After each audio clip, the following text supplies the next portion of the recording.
It's a tough thing to come 2 centuries.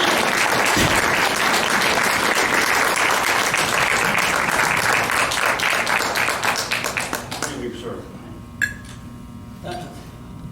Hello, Sonny. And hello. They told me you would come, and so I have dressed up a little bit for you. You know, my last birthday I was 80,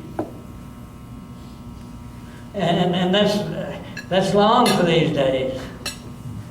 Very few people live beyond the 80 years and 10 as promised in the scriptures. But in these last years, I've gotten a little bit more feeble, and a little bit more gray, and a little less altogether, and a little more roundabout. But I have lived here in Charleston, and I welcome you to this, my Charleston house. You know, we still have the family plantation, Belmont, which is a little bit to the north, and I'm frequently there with my wife.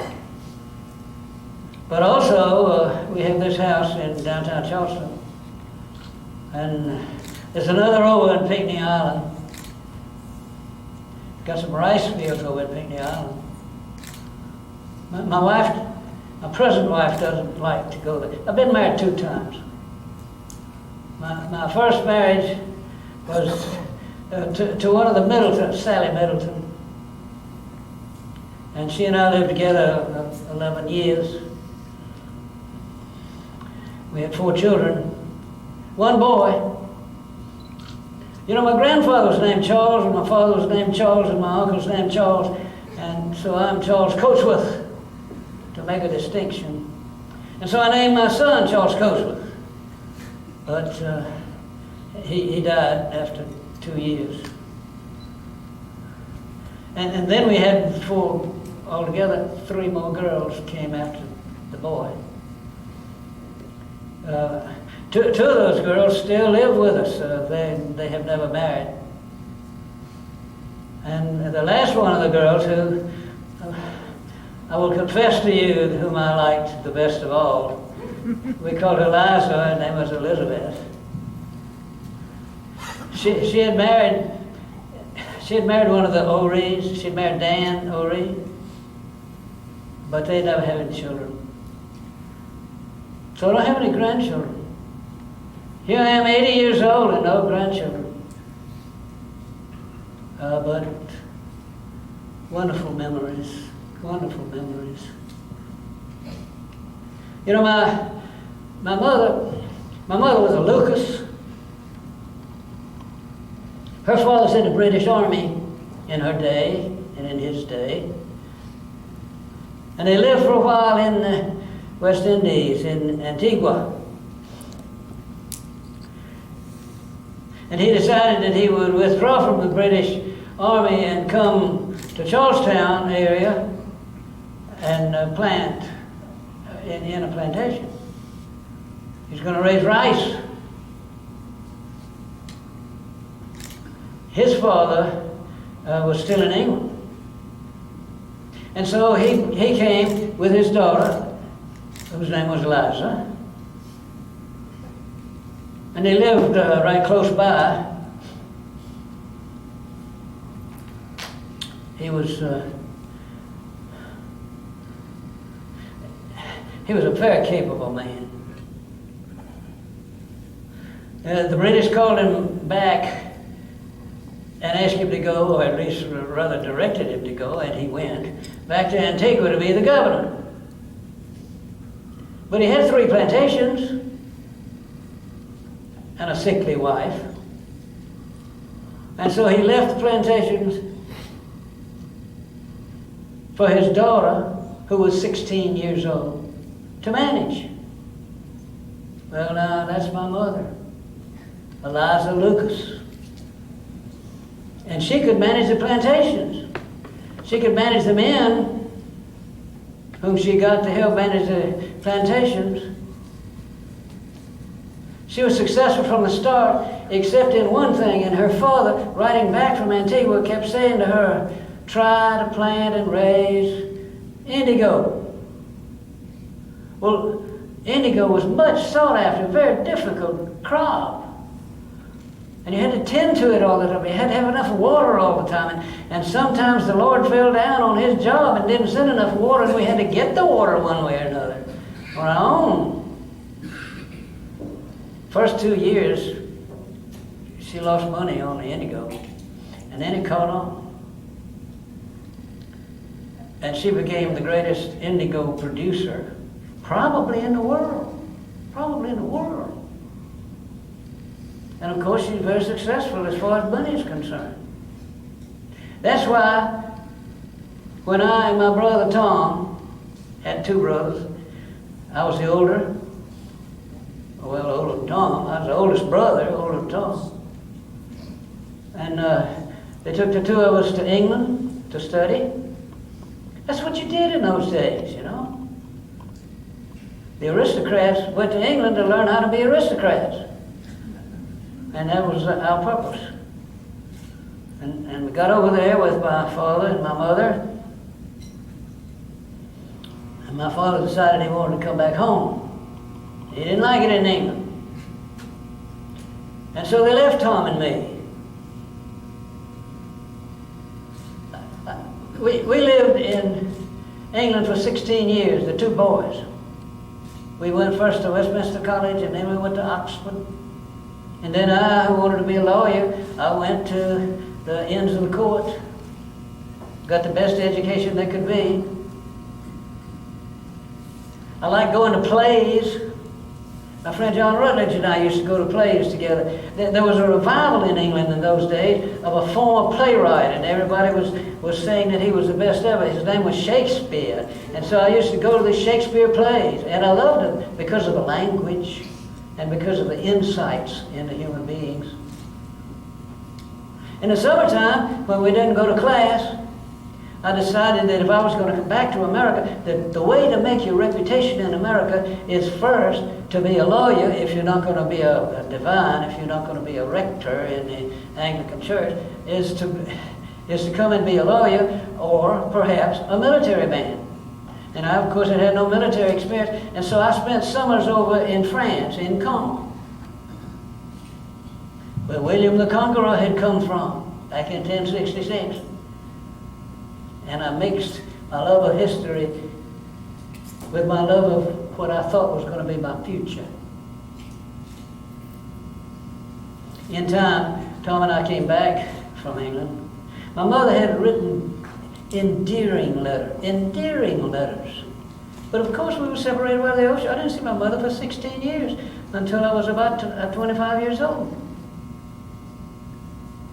Coming back to Charleston, there I was, a lawyer now, having finished over there in England in the best legal education you could get. Came back to Charleston. Almost immediately I was elected to this state legislature. We called it the state legislature, even though we weren't a state. You know, we were a colony. We called it state legislature. It was, I guess I got elected maybe because I came back and began a law practice and was immediately successful. Just had clients immediately. Tom kept telling me the reason I got those clients was that my name was Pinckney. You know, and so people came. If he's a Pinckney, he must be good, said everybody. And so I have always felt that in all my life, that because I'm a Pinckney, I've got to be a man of principle. And I've got to be a man of accomplishment. Well, I wouldn't have anything to do with the Privy Council. That's the king's men, the Privy Council. But I did get into the colonial legislature. And I did well enough in there. I was a long speaker. It was very hard for me to say witty and funny things. You know, when I argued a case, I argued the point of the case.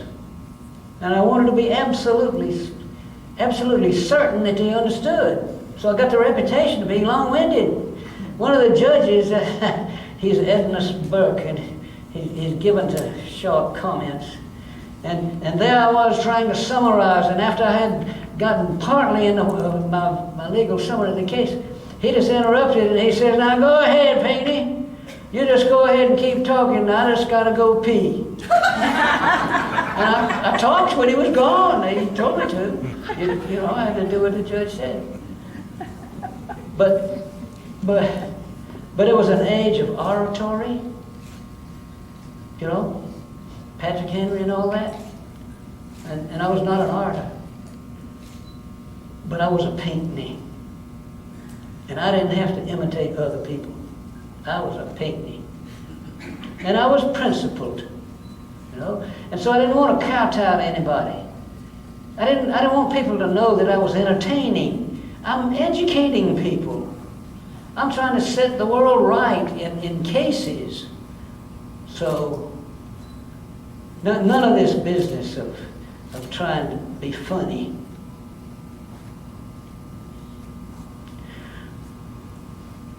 Revolutionary War came. At first, you know, I didn't know which way to go. I'm a man loyal to my principles, and I've always had a king, the King of England, but he's the king. And otherwise you have to be a rebel. Pinckneys aren't rebels. And so I'm worried about, you know, what am I really supposed to do? Because I know there are some things wrong in the colony of South Carolina. And if we can't settle it in South Carolina, then we settle it wherever it can be settled. And when the militia was established and we tried to organize things, I had some military training in Caen, in France. Most of the other people in South Carolina hadn't had any military training. Some of them had military ability, like Francis Marion and others, and they became excellent leaders, but they hadn't had the training, and we didn't know they were going to be excellent at the start, but they expected me. After all, I was a Pinckney, and I had been to school for the military. Later on, when we established in South Carolina the 2 regiments, I was a colonel of the 1st regiment. 1st regiment. I was the #1 soldier. I'd been on the battlefield. Well, most of the others have. We fought Indians. But we're talking about fighting British and their American allies. And so military training was of more value than it used to be. Plus the fact that I thought to myself, maybe in my future is that I will be a military hero. I needed some glory. And I was terribly disappointed. In 1776, I was in command of a unit that was out there in Sullivan's Island. It's the place we call Fort Moultrie now, because we named it for General Moultrie. And I was ready to fight with the British when they landed over there in Long Island, and they were coming, and I was ready for it, but they didn't ever get there because there was a swamp in between, and there was water in between, and so the fighting was at the fort, not where I was. So the people who got the reputation was General Moultrie and Francis Marion and that uneducated Jasper. And I was educated. And so I felt frustrated about a military career. Well, we ran the British off in 1776. They came back in 1778, and so I went down with some South Carolina militia down to Savannah to try to stop the British there. And we tried to collaborate with the French, but the French didn't collaborate with us. Even though some of us had been to schools like Oxford, and some of us had been successful lawyers, and we had proved ourselves to our friends and neighbors, neither the British nor the French had any respect for us at all. We were still colonial, we were still backwoodsmen. We were hicks, you know, not worthy to be leaders. And so we were treated like stepchildren. As soon as I could, I left South Carolina. I went up to where George Washington was fighting. There's fighting going on in the north, Massachusetts, even as far down as New York, in Philadelphia. And so I went up and I said to General Washington, whom I met, I said, I've come here and I would like to be an aide. And he agreed to put me on as an aide. He had many aides. And so he just put me on. And I thought, well, here's my military glory. Well, I fought in Germantown, but the main fighting wasn't where I was. The main thing that happened to me in Germantown is I fought near James Monroe, a Virginia man, who, looking back on it, James Monroe was a terrible self-promoter. And you know, I thought my achievements would appeal to people and speak for themselves. And so I didn't try to advertise myself. James Monroe did. The other fellow I met up there that I really enjoyed meeting, although we weren't good friends at all, and that was this Frenchman, this young Frenchman who came over, you know. He's not even 20 years old. His name is Lafayette. And he was there, and we fought the same battles. And of course we lost up there. The British occupied Philadelphia. George Washington had to take what troops he had left and find some sort of a haven not far from Philadelphia. He went onto the mountains into Valley Forge. And I came on back to South Carolina.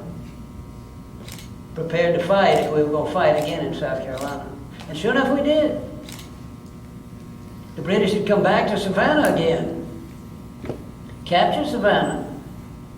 And this time they came at Charleston not by sea, although they had some ships out there that caused us some worry, but by land. And the American command that George Washington had sent us, a General Lincoln, great big man, weighed over 300 pounds.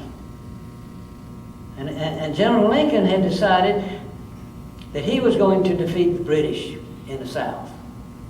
As a matter of fact, we heard the rumor that some of the people in the Congress up in Philadelphia were about ready to cut off the southern colonies, the 3 southern colonies of Georgia, South Carolina, and North Carolina, and just give them back to the British if the British would let the rest of the colonies go free. And it looked to us like we were going to be bartered away.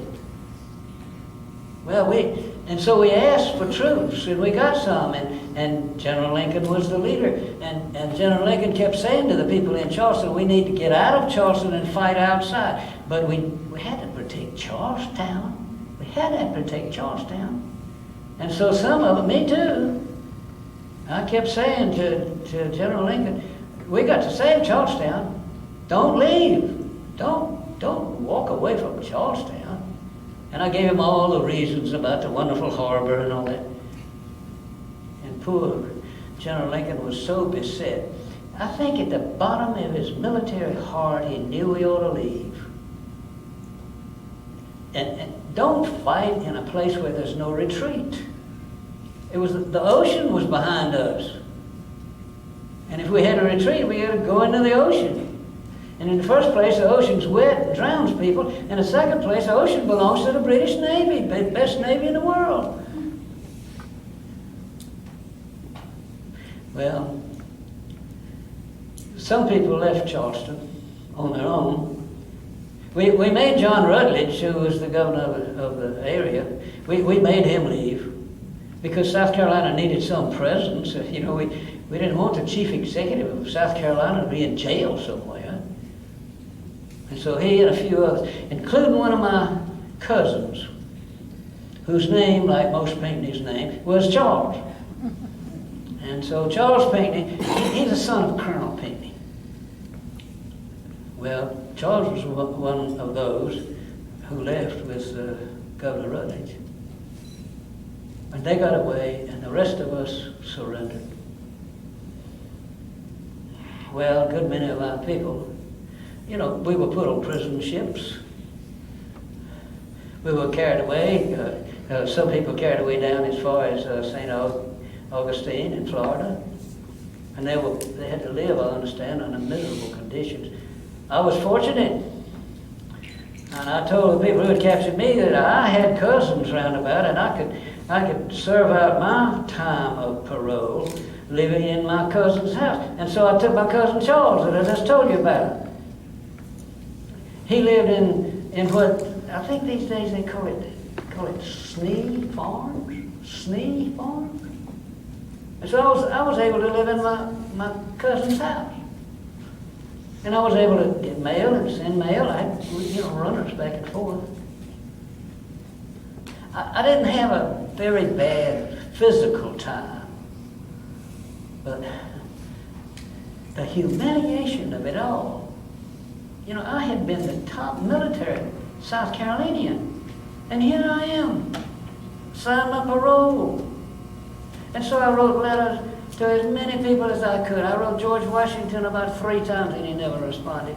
Never did answer me at all. And I said to him, I want to be exchanged. And because of my rank, I had to find some Britisher of comparable rank so that I could be exchanged. I even suggested that the British General Burgoyne, who had been defeated and captured after the Battle of Saratoga up in New York, exchange me and William Moultrie. He's there with me, you know. Exchange us for Burgoyne. Burgoyne is a British darling. Get him back to Britain. But it didn't happen. That sort of soured me on George Washington.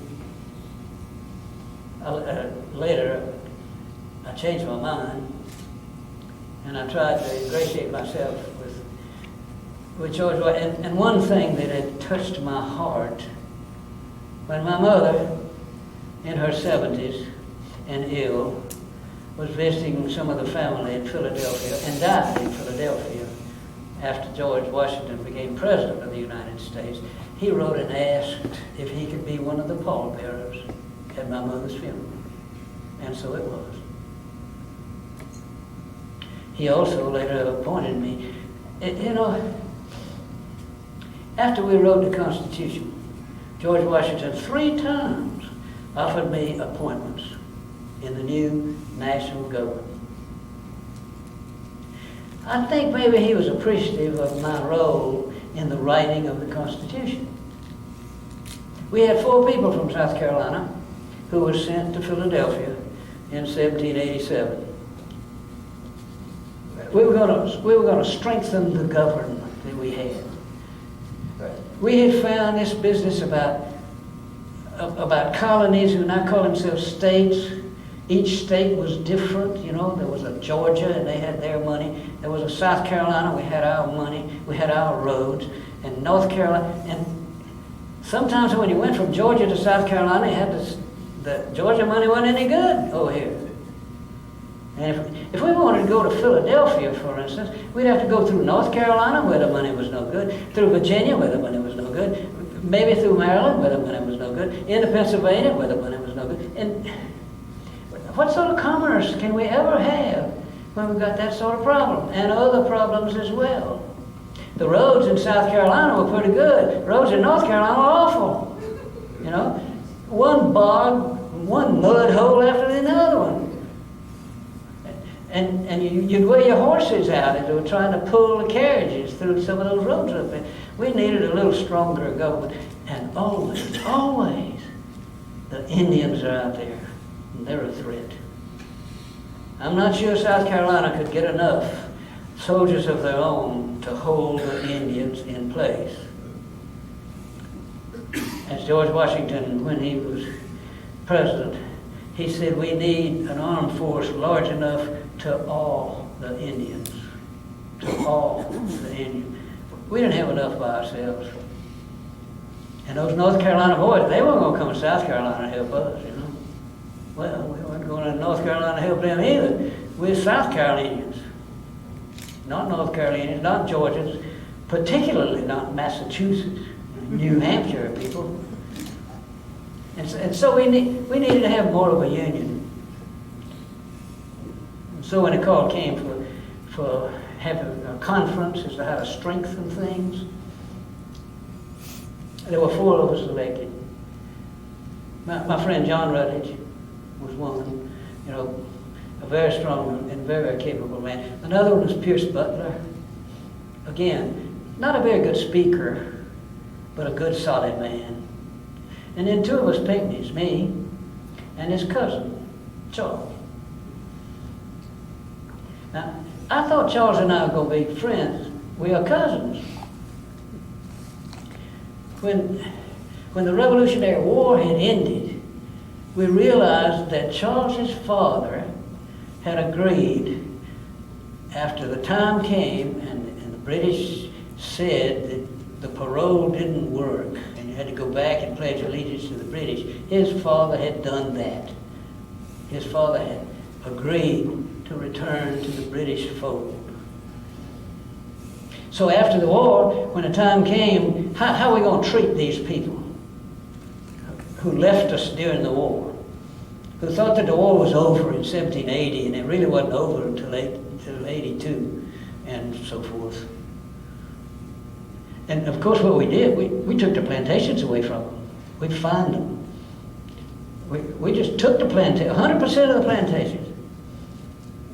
But some people, maybe because of their connections, and maybe because some of them were named Pinckney, and some of them are named Rutledge, and some of them are named Middleton, we just fined them maybe 50%. That's what we did to Charles's father. So he had to pay 50% of the value of his holdings. That's a stunning amount of money. Charles didn't have that kind of money. Some people didn't get immersed, but 10%. We had a long argument about that. Incidentally, I handled Charles's problems, and at first they were going to take 100% of Charles's. He ended up taking 50%.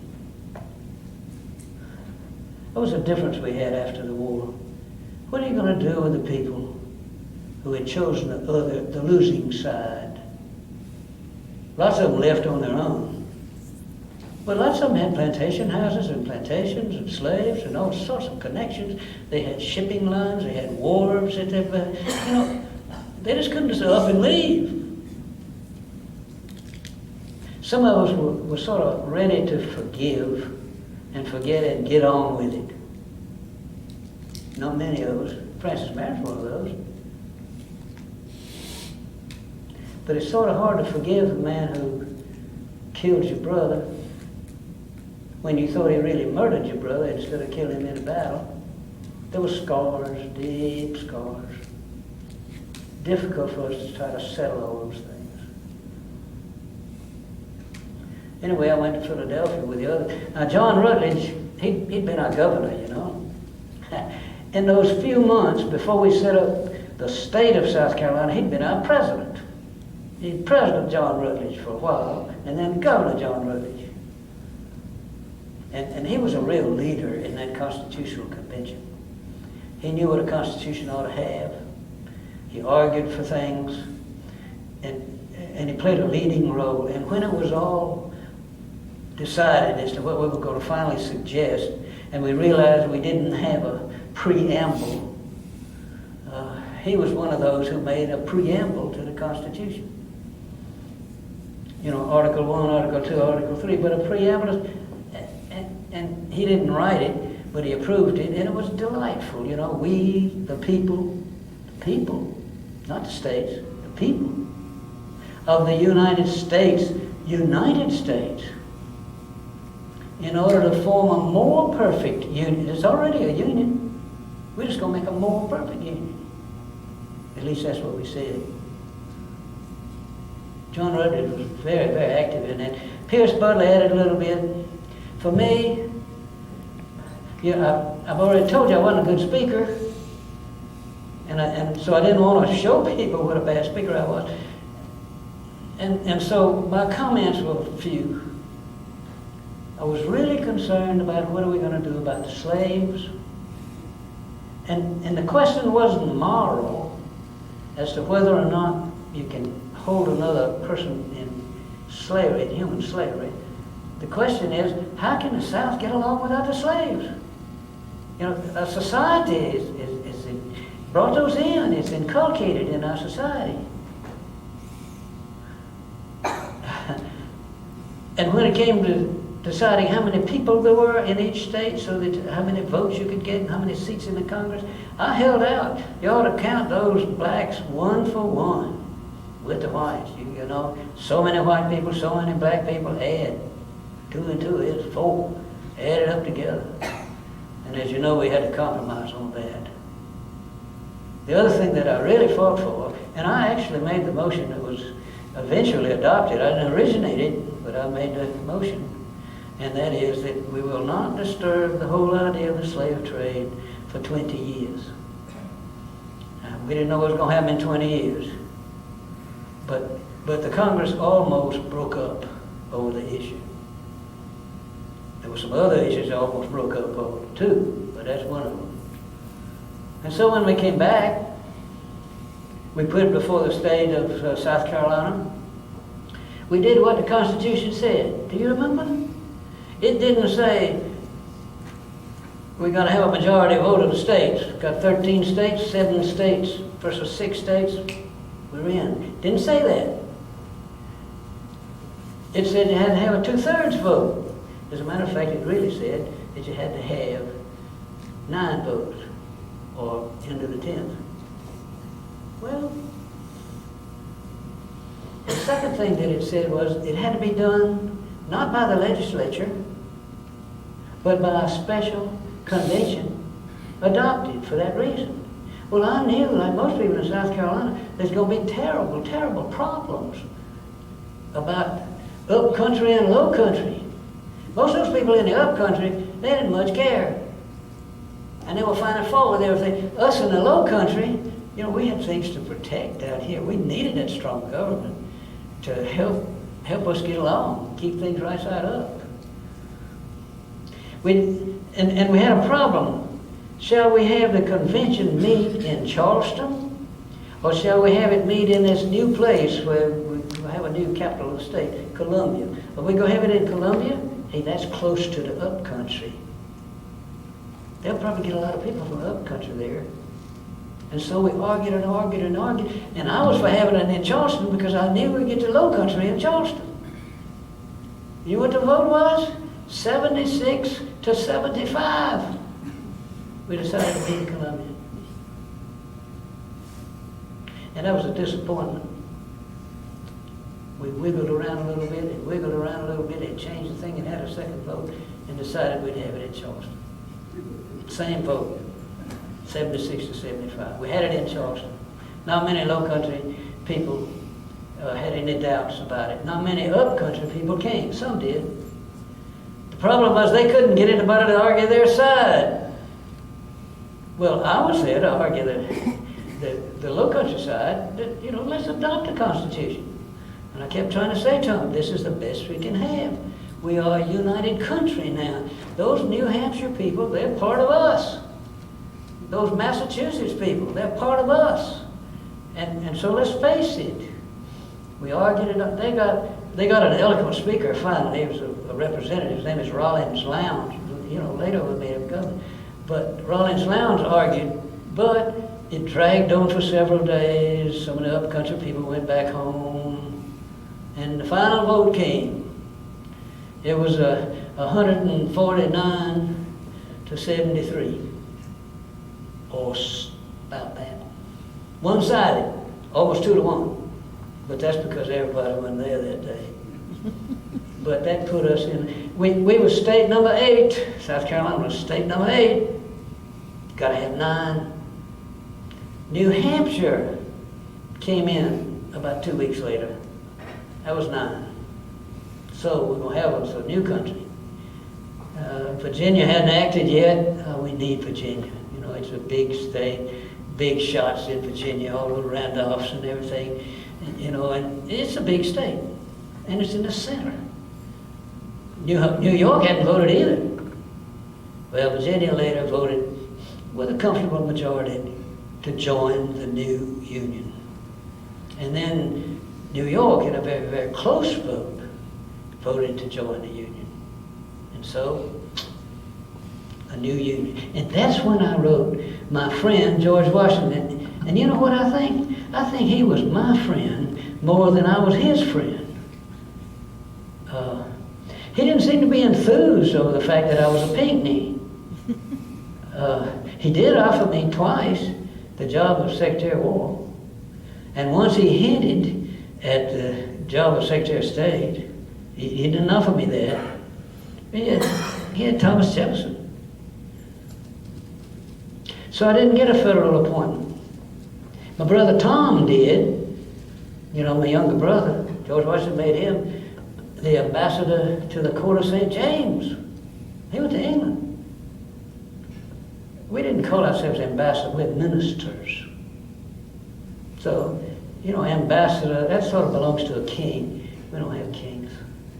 We're Republicans, we got a republic. So we have a minister over there. And then that awful thing happened. They had a treaty. The British wouldn't really recognize us as an independent nation. And we had a lot of problems. So George Washington decided that what we needed to do is to have a new treaty. Not just the Treaty of Paris, 1783, but here we are in the 1790s, 1795. And so he got his friend John Jay, a New Yorker, well appointed, a friend of the English. And he wanted John Jay to write a treaty. But Tom was the ambassador. And I could foresee a terrible embarrassment to us Pinckneys, because here's Tom Pinckney, who is the minister in England, and now they're going to send somebody else over there to write a treaty. Well, the minister ought to write the treaty. Well, I don't know who told George Washington to do this. I'm not sure George Washington had enough sense to do it. But he said to Tom, I want to switch you from London to Madrid. So Tom became our minister in Spain. Wrote a marvelous treaty. Jay failed terribly in England, but Tom succeeded marvelous. And that's why in 1796, when John Adams was running for president, Tom was his running mate. Tom was his running mate. The only problem with that whole election was Adams, he got 73 votes. Thomas Jefferson got 68 in the Electoral College, and then Tom came in after that. And so Jefferson got to be vice president, not Tom. So, good Pinckney, almost vice president. Well, as a matter of fact, we stayed Federalists. We believed in a strong central government. Thomas Jefferson came in talking about a weak central government. One of the problems we Pinckneys had is that we wanted to establish a strong government. But so did Alexander Hamilton want to do that. And Alexander Hamilton is not only a good speaker, he's a conniver. Hamilton will promise you anything to get something his way. He's the reason Tom's not the vice president. But he's the leader of the Federalists. We believe in a federal government, strong government, not Republican, strong government, federal government. And I didn't like to be on the same side with Alexander Hamilton. I'd had experience with Alexander Hamilton. You couldn't trust Thomas Jefferson either. Maybe this republic is not going to work. Maybe people are more interested in their own affairs than they are in national affairs. The republic is a nation. You do things for the public interest, not for your interest all the time.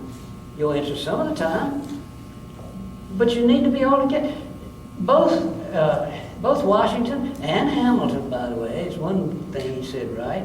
And John Adams also said, what will kill the republic is partisanship. And you're going to belong to a party. So let's not have parties.